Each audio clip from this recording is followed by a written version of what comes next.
नमस्ते बच्चों, कक्षा 8 विषय विज्ञान और अपने जो पाठ है ध्वनि, इसके बारे में जो पहला पाठ है वो अपने कर चुके हैं। उसके अंतर्गत अपने क्या देखा कि ध्वनि कैसे उत्पन्न होती है और इसको गमन के लिए माध्यम की आवश्यकता होती है या नहीं होती। तो इतनी चीज़ आपने उस पाठ में पढ़ी और आगे का जो पाठ है वो अपने कर रहे हैं कि इसको गमन करने के लिए माध्यम की आवश्यकता होती है। ये अपने प्रयोग उस पाठ में भी किया था कि अपने एक पंप लेते हैं, जार लेते हैं, उसमें हवा भरकर और विद्युत घंटी को चलाते हैं तो अपने को उसकी आवाज़ क्या होती है, सुनाई देती है। लेकिन किसी निर्वात पंप की सहायता से अपने उसकी हवा निकाल दें तो अपने को जो उसकी आवाज़ सुनाई देना है वो क्या हो जाता है, बंद हो जाता है। तो अतः अपने कह सकते हैं कि इसको संचरण के लिए फिर माध्यम की आवश्यकता होती है। लेकिन ये गमन किसी भी माध्यम में कर सकती है। माध्यम की आवश्यकता तो होती है लेकिन ये गमन ठोस, द्रव, गैस किसी भी माध्यम में कर सकती है। तो ठोस का उदाहरण देखो, ठोस में कैसे गमन करती है। कोई भी एक टेबल लीजिए, टेबल में आप क्या करो, एक सिरे पर खुद बैठ जाओ, दूसरे सिरे पर अपने दोस्त को बैठने के लिए कह दो। टेबल के दो सिरे हैं कि एक सिरे पर आप खुद बैठ जाओ, दूसरे सिरे पर कह दो अपने दोस्त को बैठने के लिए।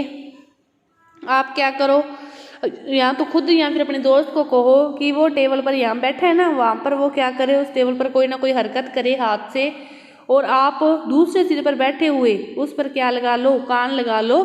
तो आप देखोगे कि वो जैसे जैसे हरकत कर रहा है तो आपको महसूस हो रहा है कान लगाने से कि टेबल पर कोई ना कोई हरकत हो रही है। तो इसका क्या मतलब हुआ कि ध्वनि ठोस माध्यम में भी संचरण करती है, क्योंकि ये टेबल किसके अंतर्गत आता है, ठोस माध्यम के अंतर्गत आता है। इसी प्रकार ध्वनि वायु में गमन करती है। इसका उदाहरण तो आपको अच्छी भली भांति पता होगा कि टीचर आपकी क्लास में आता है, आपको पढ़ाता है, तो आपके और आपके टीचर के बीच तब उस टाइम कौन सा माध्यम होता है, वायु। तो फिर ये कौन सा माध्यम हुआ, गैस, वायु, कोई भी माध्यम मान लो। तो आप किसी को पुकारते हो, किसी से बातें करते हो, तो कौन से माध्यम में करते हो, वायु माध्यम में करते हो। तो इससे आपको पता चल गया कि ध्वनि ठोस माध्यम में भी और वायु माध्यम में भी गमन करती है।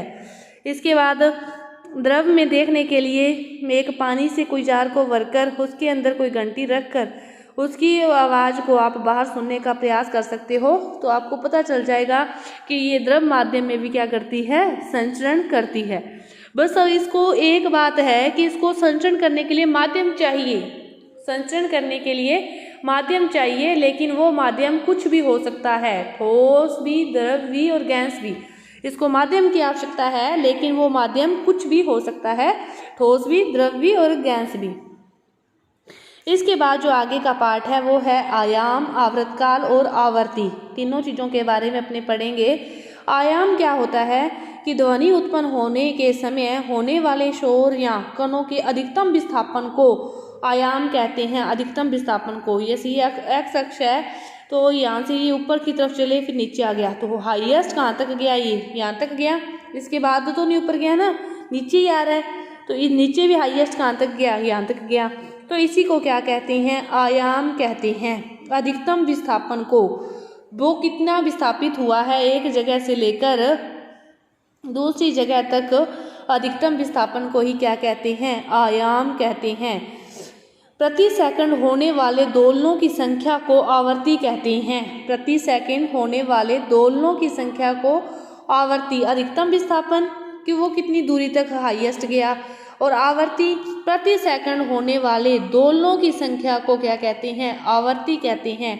और आवर्ती को किस में मापा जाता है, हर्ट्ज में मापा जाता है।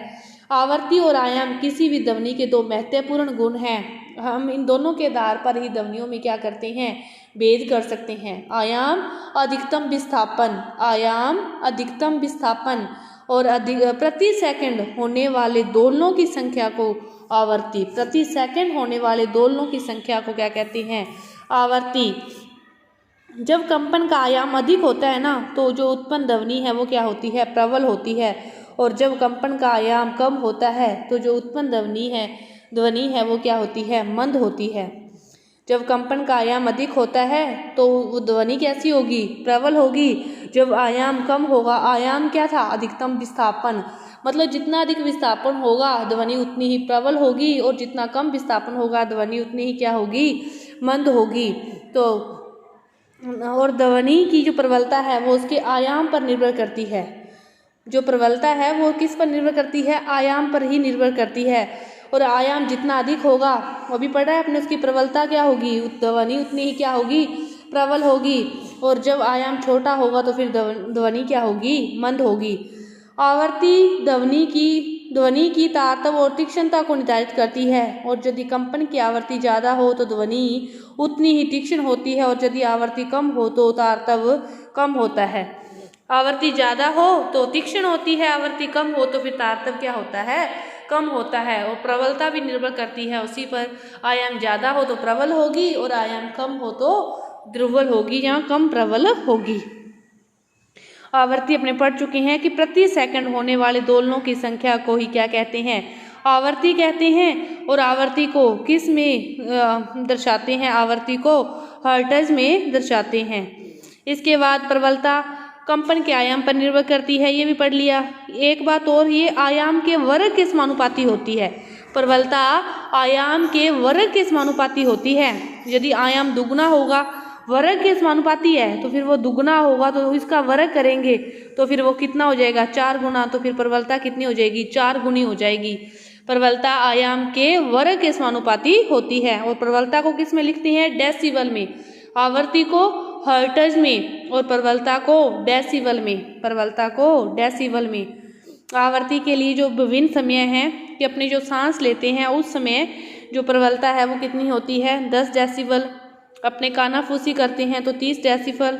सामान्य बातचीत जो होती है 60 डेसिबल, और व्यस्त ज़्यादा से ज़्यादा 70 डेसिबल, और औसत है वो कितना है, 80 डेसिबल होता है। उदाहरण में देखो कि जो ढोल है ये मंद आवृत्ति से कंपित होता है, परंतु सीटी की जो आवृत्ति है वो कितनी होती है, अधिक होती है, तीक्ष्ण होती है, तीखा होता है ना सीटी। ढोल कम तारतम्य की ध्वनि उत्पन्न करता है, सीटी क्या करती है, अधिक तारतम्य की ध्वनि उत्पन्न करती है। और शेर की ध्वनि की तारतम्यता पक्षी की आवाज़ से कम होती है, यद्यपि शेर की दहाड़ की प्रबलता पक्षी की आवाज़ से, मतलब उसकी दहाड़ है जो उसकी प्रबलता है वो तो पक्षी से अधिक है, लेकिन उसकी जो तारतम्यता है ना वो पक्षी से कम होती है। तारतम्य पक्षी की आवाज़ में ज़्यादा होता है, शेर की आवाज़ में कम होता है, लेकिन प्रबलता शेर की आवाज़ में ज़्यादा होती है, पक्षी की आवाज़ में कम होती है। इसके बाद देखो, और इसके बाद ध्वनियों के प्रकार हैं, 3 प्रकार की होती है। कितने प्रकार की, 3 प्रकार की। श्रव्य, अपश्रव्य, प्राश्रव्य।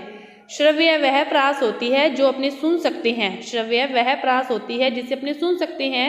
प्राश्रव्य बहुत ऊंची आवाज़ होती है जिसको अपने बर्दाश्त नहीं कर सकते, और अपश्रव्य भी अपने नहीं सुन सकते, अपश्रव्य को भी अपने नहीं सुन सकते। तो जो 20 से 20,000 हर्ट्ज के बीच की ध्वनियाँ हैं जिन्हें अपने सुन सकते हैं वो किसके अंतर्गत आती है, श्रव्य के अंतर्गत आती है। लेकिन 20,000 से अधिक की जिसे नहीं सुन सकते वो प्राश्रव्य, और 20 से कम की वो किसके अंदर आ जाएगी, फिर अपश्रव्य के अंतर्गत आ जाएगी। प्राश्रव्य की जो ध्वनियाँ हैं ये होती है अल्ट्रासाउंडिक किरणें, या फिर किसी वो जो चमगादड़ हैं रात्रि को चलते हैं तो वो भी इन्हीं किरणों का यूज़ करते हैं, प्राश्रव्य ध्वनियों का। बहेल या कुत्ते, तो ये वो जो सुनने की क्षमता रखते हैं, इन ध्वनियों को सुनने की क्षमता कुत्ते और बहेल ही रखते हैं, बहुत ज़्यादा ये होती है तीखी। तो इसके बाद है श्रव्य अपने कर ली, और अपश्रव्य जो उससे कम होती है जिन्हें अपने नहीं सुन सकते।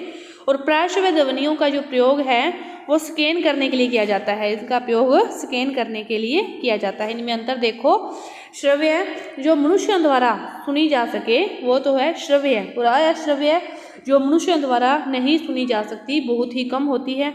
इसकी जो आवृत्ति होती है 20 से 20,000 हर्ट्ज होती है, और इसकी 20 हर्ट्ज से कम होती है। अब अश्रव्य की 20 से कम होती है, और प्राश्रव्य की 20,000 से ज़्यादा होती है। प्राश्रव्य की 20,000 से ज़्यादा वो भी मनुष्य नहीं सुन सकते, और 20 से कम वाली को भी मनुष्य नहीं सुन सकते। 20 से 20,000 तक ही मनुष्य सुन सकते हैं, मनुष्य के कान इतनी ध्वनि को ही बर्दाश्त कर सकते हैं। इसके बाद है संगीत और शोर। संगीत तो वह ध्वनि जो अपने सुनने में अपने को प्रिय लगे, तो वो तो कौन सी होगी, संगीत और जो सुनने में प्रिय न लगे, या फिर यूं कहें कि जो अप्रिय लगे, जो ध्वनि सुनने में अप्रिय लगे तो फिर वो क्या होगी, शोर, और जो सुनने में प्रिय लगे वो क्या होगी, संगीत। जो अपने को कष्टकारी लगे वो क्या होगी, संगीत होगी। जैसे शीशे का टूटना, कप का टूटना, ये क्या है, शोर है। और जो अपने को सुखद लगे वो होती है संगीत। किसी भी यंत्र की आवाज़ है वो क्या उत्पन्न करती है, संगीत उत्पन्न करती है। इसके बाद देखो इस ध्वनि प्रदूषण की हानियाँ क्या क्या हैं, कि वातावरण में जो अवांछित ध्वनियों को ही क्या कहते हैं, ध्वनि प्रदूषण कहते हैं। इसके जो प्रमुख स्रोत हैं, मोटर गाड़ी, पटाखे, विस्फोट, मशीनें, ये सारे क्या हैं, इसके कारण हैं। परिवेश में ध्वनि प्रदूषण होने के कारण स्वास्थ्य संबंधी बहुत सारे रोग हो रहे हैं। किसके कारण हो रहे हैं, इसी के कारण ही हो रहे हैं। अनिद्रा होना, चिंता होना, तनाव होना, ध्वनि प्रदूषण ही एकमात्र कारण है। इसको सीमित रखने के लिए क्या किया जा सकता है, कि कम से कम अपने वाहनों का यूज़ करें। जब अपने को ज़्यादा ही उपयोगी हो तभी यूज़ करें। कल कारखानों को आबादी वाले स्थान से दूर स्थापित करना चाहिए, और सड़कों के चारों तरफ ज़्यादा से ज़्यादा मात्रा में पेड़ पौधे लगाने चाहिए। और जो अपने को शोर उत्पन्न करने वाले जो भी हैं उनको दूर संचालित करना चाहिए। तो इन्हीं को, अपने प्रयोगों को अपनाते हुए ध्वनि प्रदूषण को कम किया जा सकता है। इसके रोकथाम के लिए, मतलब अवांछित जो ध्वनि है उसी को क्या कहते हैं, ध्वनि प्रदूषण कहते हैं। ये सारे इसके कारण हैं। ये मशीनें, लाउड स्पीकर का चलना, गाड़ियों का चलना, तो ये सारे क्या हैं, इसके कारण हैं। और इसकी रोकथाम बस यही की जा सकती है, या तो इनका प्रयोग कम करके, या फिर इनका प्रयोग तभी किया जाए जब अपने को बहुत ज़्यादा आवश्यकता हो। इनका प्रयोग तभी किया जाए जब अपने को इसकी बहुत ज़्यादा आवश्यकता हो। इस पाठ में अपने क्या सीखा, कि ध्वनि को उत्पन्न होने के लिए, ध्वनि कैसे उत्पन्न होती है, कंपन से उत्पन्न होती है। इसको गमन करने के लिए किसकी आवश्यकता होती है, माध्यम की आवश्यकता होती है। फिर चाहे माध्यम वो ठोस हो, द्रव हो, गहन हो, सभी के अपने उदाहरण भी किए थे। और मनुष्यों में ये ध्वनि वाक यंत्र द्वारा उत्पन्न होती है, और ध्वनि को गमन करने के लिए माध्यम की आवश्यकता होती है। निर्वात में ध्वनि गमन नहीं करती, प्रकाश गमन करता है। और किसी भी वस्तु को इधर उधर गति को ही दोलन गति कहते हैं। और प्रति सेकंड होने वाले दोलनों की संख्या को आवर्ती कहते हैं। अधिकतम विस्थापन को आयाम कहते हैं। और आवर्ती जितनी अधिक होगी ध्वनि उतनी ही प्रबल होगी। प्रबलता है वो उसके वर्ग के समानुपाती होती है, कि यदि आवर्ती 2 गुनी होगी तो प्रबलता 4 गुनी होगी। तो कंपन का आयाम जितना ज़्यादा होगा उतनी ही ध्वनि तीव्र होगी। और आवर्ती को हर्ट्ज में मापते हैं और प्रबलता को डेसिबल में मापते हैं। इसके बाद ध्वनियों के प्रकार पढ़े थे, 3 प्रकार की थी, श्रव्य, अपश्रव्य, प्राश्रव्य। श्रव्य की प्रास 20 से 20,000, अपश्रव्य की 20 से कम, और प्राश्रव्य की 20,000 से ज़्यादा। तो आपका ये चैप्टर है पूरा हुआ। धन्यवाद।